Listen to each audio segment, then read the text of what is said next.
Today's gospel, we see this rich young man. So I was reflecting what is this passage for me and what God wants to say to you. Because God speaks to us every day. It is up to us how we listen and discern. Sometimes we fail, but again we have the desire to follow. That's how our religious life is all about. And I think this invitation, you leave everything and follow me. In Matthew we see chapter 19. Peter says, we left everything. Mother, father, brother, sister, fields, everything we left. What we will get? Jesus assures, you will get 100% all that you have left. Not that like God is against the richness. God is not against the wealth or riches. But God want us with undivided heart we follow him. Sometimes like maybe our attachments, our possessions, our wealth, not necessarily riches, money or people. Even our spirituality also sometimes becomes our attachment. Maybe the way we look at things. Once you leave that, then God brings everything back. I think here in this passage, God doesn't want this rich man to be poor, but that attachment. Sometimes even our spiritual practices,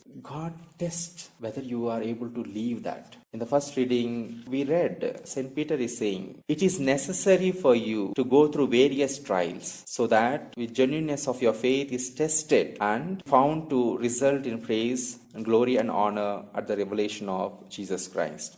At this point, God is testing this young man, whether he can leave it. He failed the test. When we lose, we don't lose anything in God. Because everything in following Christ is a gain. That's why St. Paul says, like, if I die, it is gain for me. We have to die for ourselves. We have to die for our attachments. We have to die for our possessions in following Christ. And God is promising he will give us 100-fold in return. Let us ask God's grace, especially as we are nearing to this Lent, another 2 days, that show us what we have to leave to follow him wholeheartedly.